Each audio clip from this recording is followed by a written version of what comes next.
একজন কুখ্যাত ব্যক্তির বাংলাদেশে আগমনকে কেন্দ্র করে সেই প্রতিবাদ এবং বিক্ষোভ হয়েছিল। তাদের নাম আমরা শাপলা চত্বরে স্থায়ী অবকাঠামোতে লিখিতভাবে রেখে যেতে চাই।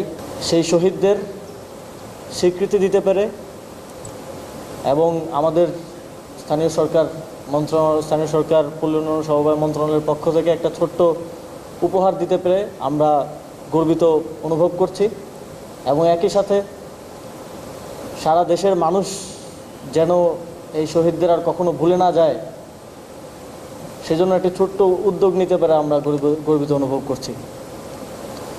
একই সাথে আরেকটি ঘোষণা আজকে দিতে চাই, আমরা স্থানীয় সরকার বিভাগের পক্ষ থেকে ইতিমধ্যে একটি উদ্যোগ গ্রহণ করেছি। যেই ঐতিহাসিক শাপলা চত্বরে 5ই মে যারা শহীদ হয়েছেন তাদের নাম আমরা শাপলা চত্বরে স্থায়ী অবকাঠামোতে লিখিতভাবে রেখে যেতে চাই, যাতে করে যখনই কেউ শাপলা চত্বর দিয়ে যায় সেই শাপলা চত্বরটাই আমাদের ইতিহাসে 5ই মেকে আবার জীবিত করে তোলে। তারপরও সেই শহীদদের নাম যেন সেখানে স্বর্ণাক্ষরে লিখিত থাকে, যাদের নাম ইতিহাস থেকে মুছে ফেলার চেষ্টা করা হয়েছিল।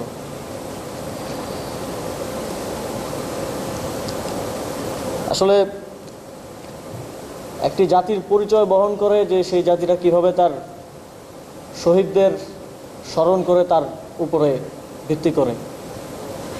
আজকে আমরা বেশিরভাগ কথাই বলছি 5ই মের শহীদদেরকে নিয়ে, কিন্তু এই অনুষ্ঠানে 19 জন 2021 সালের মোদি বিরোধী আন্দোলনের যারা শহীদ হয়েছিলেন 19 জনের মধ্যে 14 জনই বিবারিয়াতে শহীদ হয়েছিলেন।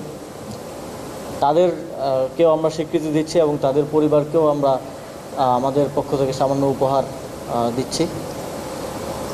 2021 সালের আন্দোলনে আমরাও রাজপথে ছিলাম এবং শাপলা চত্বরের সেখানেই পুলিশ আমাদের মিছিলে হামলা করেছিল, সেখানে আমাদের সহযোদ্ধারা গুলিবিদ্ধ হয়েছিল, তাদেরকে নিয়ে হাসপাতালে যেতে হয়েছিল এবং পরবর্তীতে আমাদের সহযোদ্ধাদেরকে গ্রেফতার করা হয়েছিল।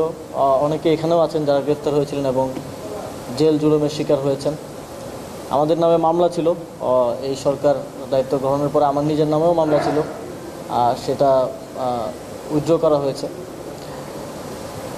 সেই আগ্রাসন বিরোধী অবস্থান থেকে একজন কুখ্যাত ব্যক্তির বাংলাদেশে আগমনকে কেন্দ্র করে সেই প্রতিবাদ এবং বিক্ষোভ হয়েছিল এবং সেখানেও নির্বিচারে বাংলাদেশের স্বাধীনতাকামী এবং সার্বভৌমত্ব রক্ষাকারী জনতাকে গুলি করে হত্যা করা হয়েছিল।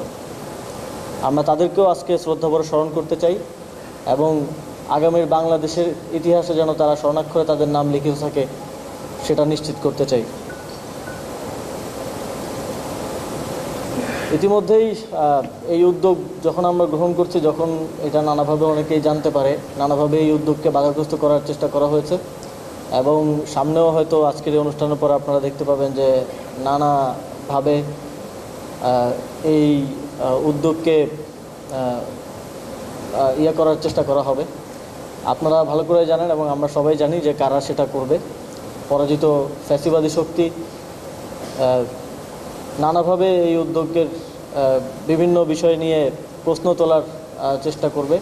আমরা যেন এই বিষয়গুলোতে সতর্ক থাকি এবং সচেতনভাবে এই বিষয়গুলোকে দেখি, সেই অনুরোধ থাকবে আপনাদের প্রতি। এছাড়া সর্বোপরি বক্তব্য দীর্ঘ করব না, আপনারা অনেকক্ষণ ধরেই কথা শুনছেন, আমরা স্মৃতিচারণ শুনলাম সেই সময়ের সেই ভয়াবহ দিনগুলোর।